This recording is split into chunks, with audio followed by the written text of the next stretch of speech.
İstanbul Old City TV'ye hoş geldiniz. Bugün Mustafa Özel'in sanat atölyesindeyiz. Çok teşekkür ederiz bizi kabul Ben teşekkür ederim. ettiğiniz için. Hoş geldiniz. Öncelikle sizi biraz tanıyalım. Siz nasıl bir ressamsınız? Ben realist bir ressamım. Kabaca figüratif eğilim içinde olduğumu söyleyebilirim. Yani insan formunu her zaman kullanıyorum. İnsan formunu kullanırken de genel anlamda insanın hayattaki duruşuyla ilgileniyorum. Bu duruşlar zamanı içermiyor. Genel olarak insanın yüzyıllardır yaşadığı bir takım duygusal etkileşimlerini tuval üzerine dökmeye çalışıyorum. Ya bu etkileşimler nelerdir? İşte kabaca insanın yaşadığı bir takım acılar, sevinçler, yaşamla olan karşılıklı diyaloğu, ona karşı direnci ya da zayıflığı gibi bir takım örnekler verilebilir. Yani insan üzerine yüklenen bir sanat anlayışım var. Peki eğitim felsefeniz nedir? 5 sene ben Yeditepe Üniversitesi'nde ders verdim.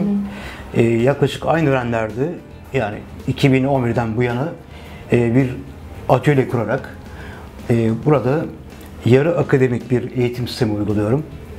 Bu sistemin anlamı aslında şu: İstanbul'da ya da Türkiye'de, hatta dünyanın birçok yerinde bu tür atölyeler var ve genel anlamda genel olarak hobi kursu olarak geçiyor. Bu böyle bir şey değil. Yani benim kendi kişiliğimden kaynaklanan bir şey belki de. Çünkü sanat bana göre bir hobi değildir, bir yaşam biçimidir. Hiçbir resim eğitimi almamış, daha önce eline kalemi almamış, fırça almamış insanlar da var aramızda. Okuldan mezun olmuş, hatta öğrenci olan arkadaşlar da var. Ben biraz özel bir alan yaratmaya çalışıyorum. Ben burada modern tabanlı bir sanat eğitimi veriyorum. Çünkü sanat tarihinde geçmişte kiliseye, saraya çalışan bir sanatçı vardı. Günümüzde ise kapitalist düzene çalışan bir sanatçı var. Modernist süreç ise 1850 ile 1960 arasındaki süreç olarak kabul edersek, yani örnek vererek söylersek eğer, Paul Cézanne, Picasso, Braque gibi bazı örneklerden bahsedebiliriz. Daha çok resmin kendi sorunuyla ilgilenen, yani birisi için resim yapmak değil, kendisi için resim yapan ve resmin kendi problematiği üzerinde uğraşan bir sanat dönemidir modernizm. Ve modernizm bir izm değildir. Birçok izmi bir arada barındıran, yani kübizm, post-empresyonizm, empresyonizm gibi vesaire bir takım sanat disiplinlerini bir arada toplayan bir süreçtir ve bize resmin gerçek anlamıyla modernizm öğretir. Modernizm tabanlı bir eğitimle ben burada ilerliyorum. İşte 3 günlük bir sürekli çalışmamız var. Artı hafta sonları model çalışmamız var. Kabaca kendi figüratif eğilimimi arkadaşlara çok fazla yüklemek istemiyorum. Herkesin kişiliğine uygun. Yani bana benzer insanlar ortaya çıksın değil, kendilerine benzeyen insanlar ortaya çıksın. Benim istediğim bu aslında. Çok güzel söylediniz. Teşekkür ederim. Peki model seçiminiz neye göre oluyor? Çünkü siz çok bedensel çalışıyorsunuz. Sizin seçiminiz neye göre mesela? Evet. Yani aslında genel olarak bütün uluslararası akademilerde dahi figürler, model seçimlerinde zayıf formlar tercih edilir. Bu zayıf formların tercihi insanoğlunun ya da modelin kas ya da kemik yapısını daha net algılayabilmek içindir. Benim kişisel tercihim de aslında biraz çakışıyor, örtüşüyor. Çünkü bir dramatizasyon var benim resimde. Yani onu daha da güçlü hale getirmek için açıkçası hem sıra dışı insan vücudu ve yüz formları kullanıyorum. O sıra dışı formların karşılığında genel olarak zayıf biçimler oluyor. Anladım. Yani zaten resimlerinizden de görebiliyoruz. Alışık olunmayan figürler var. Ama aynı zamanda resimlerinizde bir akıcılık da var. Yani bir duygu da var. Ama hani normalde bir insan bu formda bulunmaz evinde, ama resimlerinizde bir akıcılık var. Sanki olabiliyormuş gibi bir hal var, hani çok inandırıcı gibi. Evet, inandırıcı gibi. Hani inanırım ben. Bir ki insanın böyle durduğuna inanabilirim sizin resimlerinizde gerçekten. Evet, harika. Buna çok sevindim. Hakikaten. Yani çünkü insan kendine yabancılaşamıyor. Yani üretirken de yabancılaşamıyor. Ama bizim ya da benim yaptığım işte hareketin çok büyük önemi var. Evet. Yani hareketin ne kadar pasifize olmaması, daha yüksek bir enerjiye sahip olması, daha zor pozların ortaya çıkması. Evet. Benim fikrimi de biraz daha netleştiriyor. O yüzden de tabii ki gerçek hayatta insanların zaman zaman bu tür pozlara girmesi çok ender de olsa mümkün olabilir. Ama bu genel anlamda sembolik bir içeriği taşıdığı için, yani demin bahsettiğim gibi insanın hayatla olan direnmesi ya da yenilmesiyle ilgili bir durum olduğu için bu benim aslında hayatta olan duruşumda da direkt bağlantılıdır. Resimle yaşamak, yıllarca ben resimle yaşadım. Başka hiçbir şey yapmadan resimle yaşadım. Yani bütün bunlar bile aslında bunun alt tabanında olabilir gerçekten. Evet. Peki sanat atölyesinden biraz daha konuşmak istiyorum ben, çünkü ben de merak ettim. Ben hiçbir geçmişim yok resim anlamında. Ama buraya gelip hobi olarak değil ama yarı akademik dediniz. Evet. Burada eğitim almak, kendi eşyalarımla, kendi ekipmanımla gelip burada eğitim almak mümkün diyorsunuz. Öyle Evet, bir şey yapabiliyorum ben.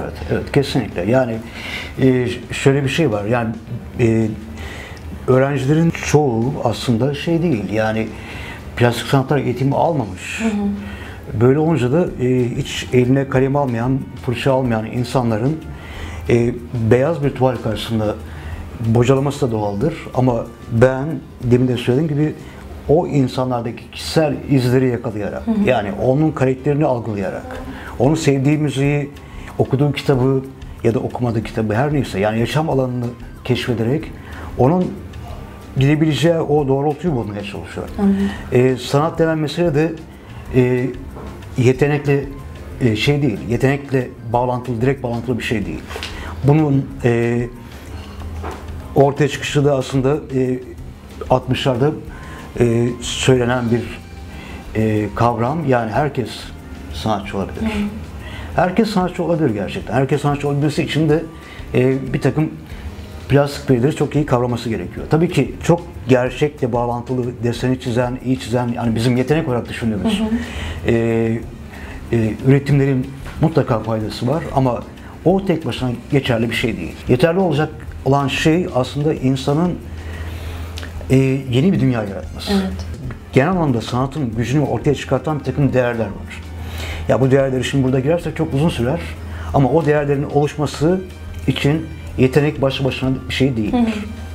Algılanabilir, yapılabilir, tanınabilir. Bütün bunlar öğretilebilir.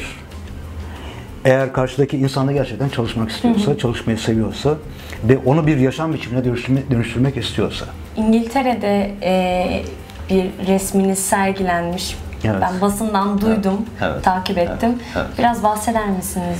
Bu bir portre yarışmasıydı. National Portrait Gallery'nin BP destekli 1990'dan beri yaptığı bir yarışma. Son yıllarda, son 20 yılda sanıyorum uluslararası bir kapsama dönüştü. Bir öğrencim bu konuda beni biraz zorladı. Adı Burak Çolak'tır. Yiğittepe Üniversitesi'nde. Çok da severim kendisini. O söyledikten sonra ben kendi işimi biraz düşünerek yani peki dedim, ben bir katılayım yani. Çünkü lokal kalmak değil, uluslararası bir anlamda da bir yüzeye çıkma düşüncesiyle aslında bunu kabul ettim. Ve atölyemizin de modeli olan Beyza ile bir çalışma yaptık. Daha sonra bu görseli önce gönderildi. Sanırım 3000 civarında bir katılım olmuş. İşte ilk aşamada 250 resim seçilmiş. Sonra da bize orijinal resmi istediler. O aşamaya geçtiğimi ve orijinal resmi istediler. Orijinal resmi de gerekli izinleri alıp gönderdik müzeden. Daha sonra da ilk 50'ye kaldığım açıklandı. Ve şu an Londra'da sergileniyor. Yaklaşık bir sene, teşekkür ederim, bir sene İngiltere'nin, daha doğrusu Büyük Britanya'nın farklı bölgelerindeki müzelerde orada sergilenecek. Benim de başta düşündüğüm şey bir anlamda gerçekleşmiş oldu. Tabii ki ödül değil bu ama yani benim resmimin birçok uluslararası gözde izlenmesi önemliydi. İnsanlara ulaşması. Aynen, evet. Son olarak gelecekteki projeleriniz, geçmişteki projeleriniz nelerdir? Evet, kişisel olarak ben tabii bugüne kadar 20 civarında sergi açtım. Şimdilik yakın zamanda sergi çalışması pek fazla düşünmüyorum ama belki de bir sürpriz olabilir. Belki bir Floransa'da bir sergi açma durum var, orada olabilir. Ama atölye olarak olayımız biraz daha farklı. Atölyede Mustafa Özel Atölyesi olarak açtığımız geçen sene Akatlar Kültür Merkezi'nde bir sergimiz oldu. Şimdi atölyemizin adını Grup Altamira olarak değiştiriyoruz. Ve sanırım bu adla ilk kez TÜYAP Sanat Fuarı'nda arkadaşlarım ve benim işlerim sergilenecek. Bekleriz.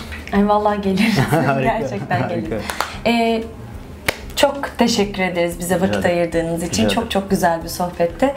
Ama zaten TÜYAP'ta da görüşürüz bence. Çok beklerim. Çok sevinirim. Çok teşekkür ederim. Hoşçakalın. Elinize sağlık. Bugünlük programımızın sonuna geldik. Mustafa Özel'le birlikteydik. Çok güzel bir sohbet ettik. Ama haftaya görüşürüz.